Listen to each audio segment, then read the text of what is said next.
Salut à tous et bienvenue dans cette nouvelle vidéo. Aujourd'hui, je vais vous proposer un test comparatif de lavis marron. Alors en fait, je vous explique mon problème, c'est que je peins avec ce lavis marron, donc le très connu Agrax Earthshade de Citadel, depuis un moment. Et ben, je le trouve vraiment cher en fait. Il est bien, mais il est très cher. Alors il n'y a pas si longtemps que ça, tout le monde m'a conseillé Army Painter, donc j'ai acheté le Strong Tone Army Painter. Et en fait, depuis qu'ils ont changé la recette, je trouve qu'il brille. Et du coup, j'aime pas du tout.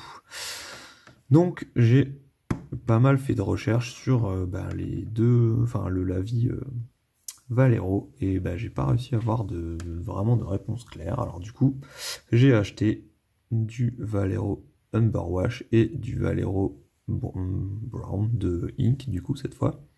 Et du coup, on va essayer ça ensemble. Donc le Agrax et le Strong Tone, moi je connais déjà, mais je vais vous faire le test comparatif quand même.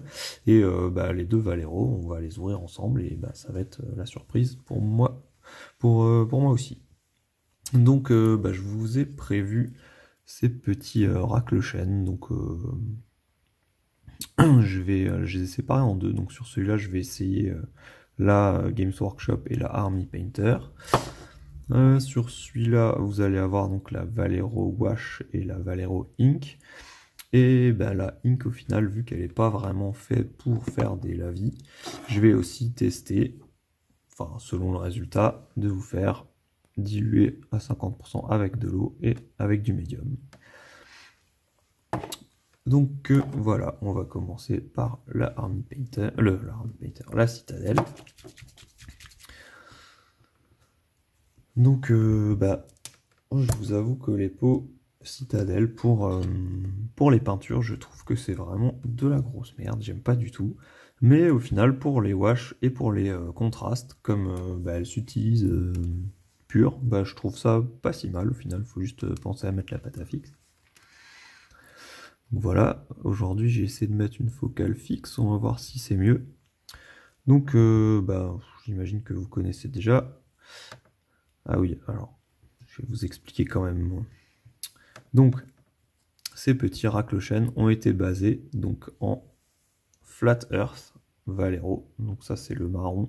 C'est une couleur que j'aime beaucoup et qui en général fonctionne plutôt bien avec les lavis. Et l'autre, j'ai basé à l'ivoire, qui est une couleur claire et assez neutre, et ça va nous permettre de voir vraiment la teinte des pots et leur pigmentation, enfin leur concentration. Donc c'est parti, donc pour la Games Workshop, j'imagine que vous connaissez, elle est assez liquide. Hop. Donc là, je tartine, hein. Pas besoin de faire trop dans la dentelle.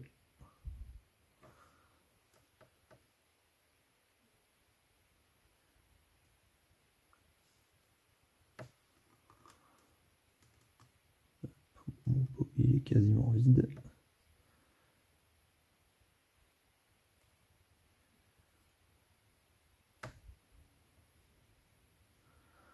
Voilà, je trouve ça plutôt pas mal, c'est assez liquide, ça va bien dans les creux, assez facilement, et c'est quand même plutôt pas mal teinté comme vous pouvez voir.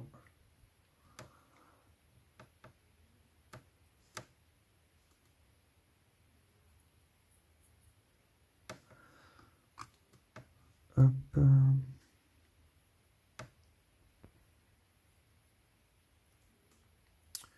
Alors sur l'ivoire, ça fait quand même bien sombre. Là, on enlève quand même l'excédent, parce que c'est un peu crado.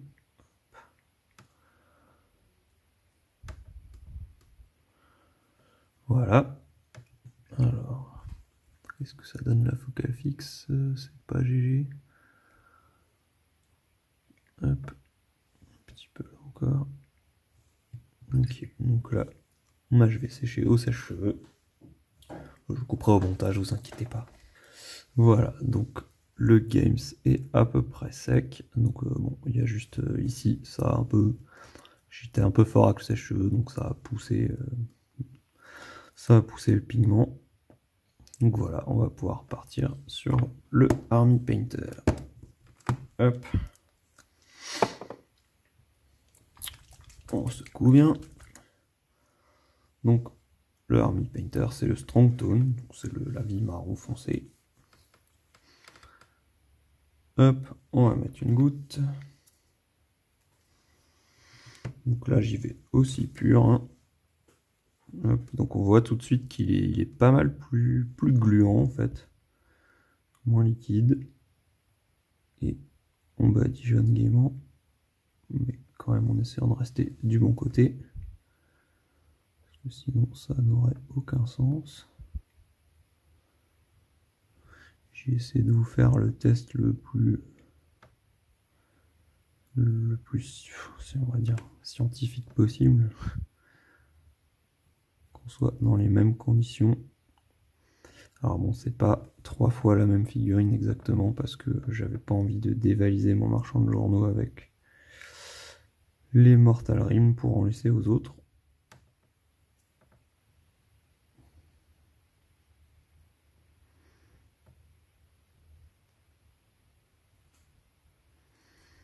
Voilà, donc on voit tout de suite que c'est plus épais. Pas forcément plus difficile à travailler, mais ça se travaille pas tout à fait pareil. Je vais en remettre un peu, parce que j'en ai plus assez. Ah, bon, j'en ai mis un peu trop.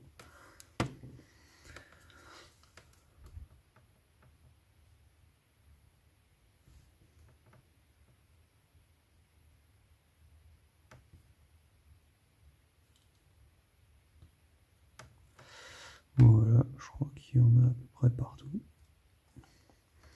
Et on va pouvoir passer au sèche-cheveux.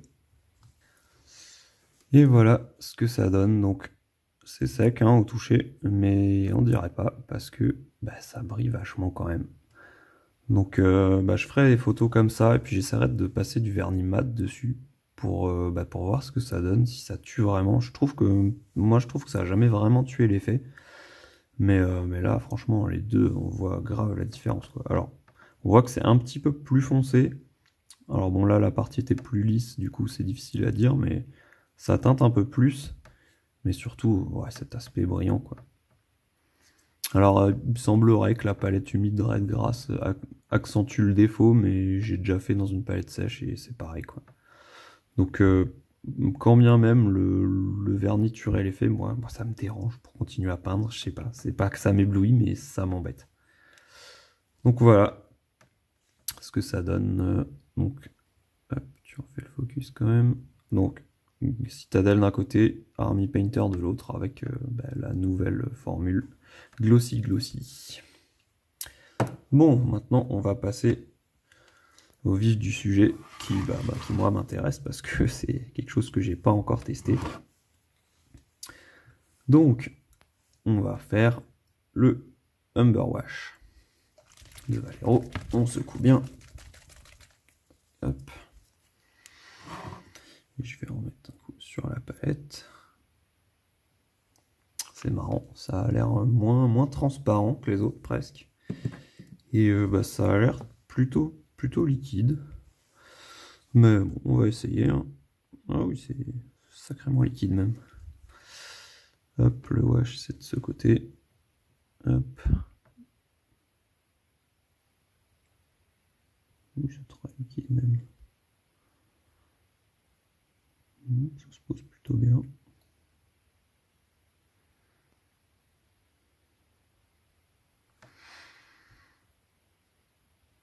Alors moi, de ce que j'ai entendu de ce wash là, ce serait qu'il serait moins sombre que le Games par exemple. Là, j'attends de voir le résultat une fois sec, mais ça me paraît pas mal sombre quand même. Hop, ça fait pas trop le focus comme il faut, si c'est bon.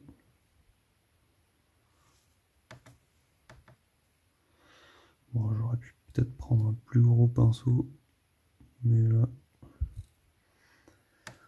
je suis obligé de le recharger souvent, mais c'est pour éviter d'en mettre trop partout.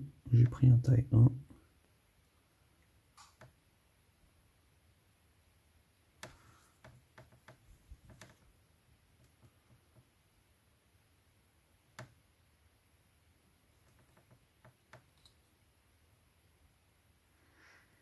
Et ça s'applique plutôt bien, je trouve. Ça fait pas tellement d'auréoles. Bon, ça a l'air de sécher plutôt vite par contre. Là, au-dessus, c'est presque déjà sec par rapport au Army Painter qui sèche vachement lentement.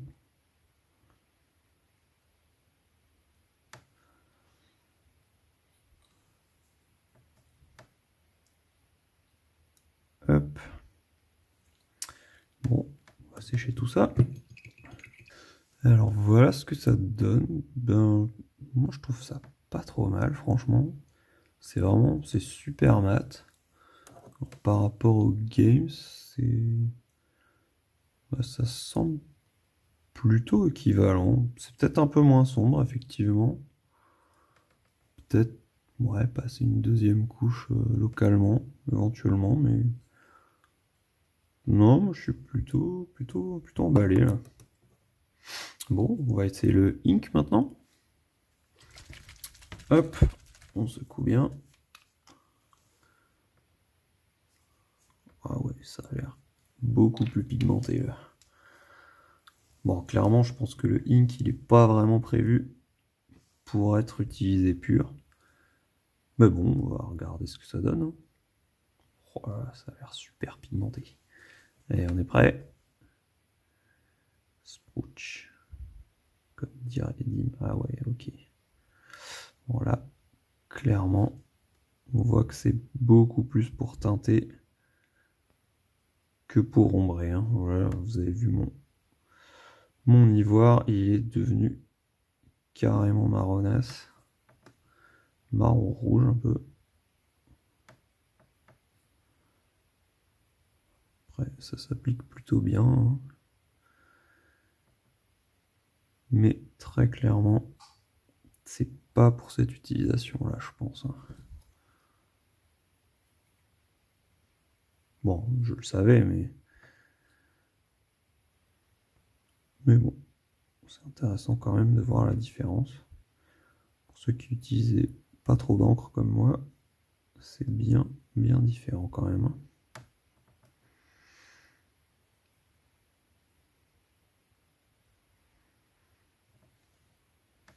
Hop. On va sécher tout ça. Voilà ce que ça donne. Donc très clairement, ça a complètement teinté mon ivoire. Et ça, bon, ça s'est quand même accumulé dans les creux. Après, on voit une toute petite brillance quand même. Alors bon, ça n'a rien à voir avec ça, hein, ce qui est presque aussi brillante que les Tamiya, hein, mais quand même, c'est un petit peu shiny. Donc, eh ben, comme j'avais prévu, c'est très pigmenté. Donc, on va tester ça sur cette figurine-là. On va essayer d'en diluer un à l'eau et l'autre au médium. Voilà. Donc, bon après, très clairement, c'est moins sombre, donc même dilué, ça, je pense que ça restera différent. Hein. Hop, on va mettre une petite goutte. Hop, et on va mettre une goutte d'eau. Tac. On va avoir une dilution 50-50.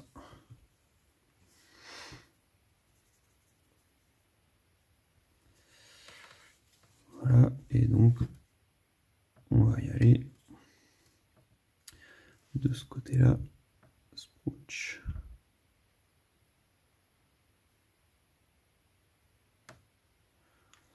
Bon, alors très clairement, on voit que ça teinte moins, mais c'est quand même très teintant. Surtout, moi je trouve que c'est pas vraiment une très bonne couleur d'ombrage. C'est une couleur intéressante, hein, ça y a pas à dire, ça aura une utilité, mais pour ombrer du marron, ben, je trouve pas que ce soit idéal. C'est un peu trop rouge. Après, avec ce mélange-là, on pourrait presque ombrer la peau, quoi, sans trop de soucis même.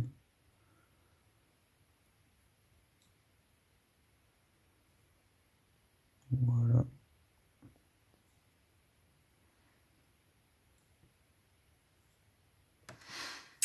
Hop, on va passer un coup de sèche-cheveux. Et voilà le résultat. Donc c'est teinté, mais pas vraiment ombré. Et vous voyez qu'avec l'eau, c'est un petit peu sorti des creux en fait. Vous voyez, c'est accumulé, puis ça a dégagé, du coup ça a fait une auréole. Donc là c'est pas terrible. Donc on va aller au dernier point, on va faire la même chose, mais avec une goutte de médium. Hop. Une goutte de peinture, d'encre.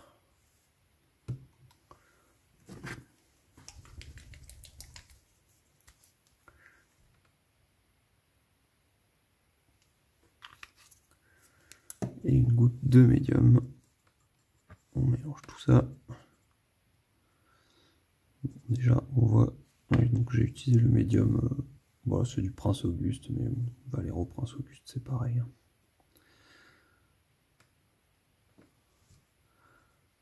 Là, bizarrement, autant avant c'était très liquide, autant là, j'ai l'impression que c'est presque trop pâteux.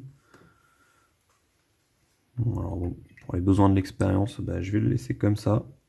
Et je pense que ça pourrait être intéressant de le diluer aussi à l'eau, faire une sorte de mélange. Ouais, clairement là je me suis fait de la peinture quoi.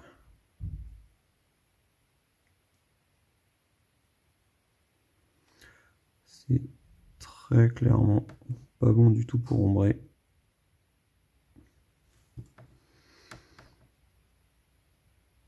Vous voyez là, ça s'étale vraiment comme une couche de base.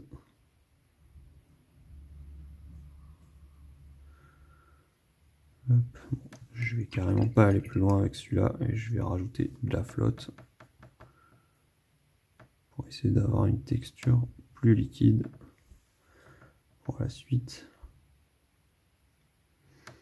Voilà, donc en rajoutant un peu d'eau, on voit que c'est un petit peu mieux.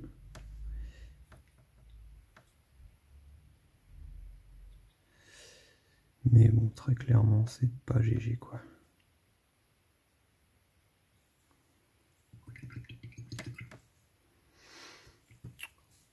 Ouais, bon, je vais le sécher quand même.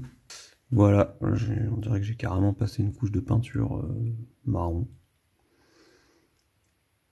Et avec l'eau, ça n'a pas trop teinté, mais bon. Très clairement, c'est pas terrible tout ça. Donc, pour récapituler, on a... Alors, est-ce qu'on voit quelque chose? Donc, on a Agrax Shade classique. C'est bien mat, c'est bien aller dans les creux, c'est facile à travailler. On a le Army Painter qui est un peu plus épais, qui va bien dans les creux aussi, mais qui a un résultat qui, moi, me déplaît profondément, c'est cet aspect brillant horrible. Alors peut-être que je suis tombé moi sur un mauvais lot, mais très clairement mon pot il donne ça, et franchement je déteste. Voilà. Ensuite on a le Valero Gamme Wash, ici, qui, moi je suis agréablement surpris parce que on m'avait dit que c'était pas très marron et tout, mais en fait je trouve que il est facile à travailler, il est très très mat pour le coup celui-là. Et il est quand même plutôt bien marron, hein, je trouve, enfin on le voit bien sur l'ivoire. Et après on a l'encre qui, clairement c'est une encre, c'est pas fait pour faire des ombres. Alors bon, vous voyez que ça s'est accumulé dans les ombres quand même, mais très clairement là, si je repasse de l'ivoire ici, l'ombrage sera pas du tout cohérent avec la couleur ivoire, alors qu'ici ce sera beaucoup mieux. Enfin, bon, et encore l'ivoire normalement ça sombre pas comme ça, mais bon, après pour un marron, ça l'a réchauffé un peu sans le... Ouais, mais bon, bof quoi. Et ensuite on a joué un peu avec l'encre, et là bon bof quoi. Diluer à l'eau c'est pas terrible, diluer au médium ça fait un peu de la peinture. Il y a peut-être moyen de trouver un meilleur truc, enfin un meilleur mélange, mais très clairement pour moi ça c'est pas fait pour ombrer. Donc moi personnellement je cherchais un palliatif à la Graxer Shade, et je pense l'avoir trouvé dans le Valero Gamme Wash, hein, en tout cas pour le marron. Alors bon, ok, c'est pas exactement la même figurine, mais franchement, je trouve ça quand même plutôt proche, moi. Je sais pas ce que vous en pensez. Ça se ressemble pas mal, alors quitte à devoir repasser une couche sur celui-là pour vraiment avoir un effet très sombre. Mais non, je suis plutôt emballé.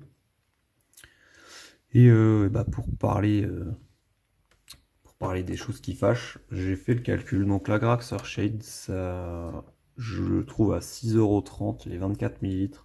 Donc ça fait du 262,50 € le litre.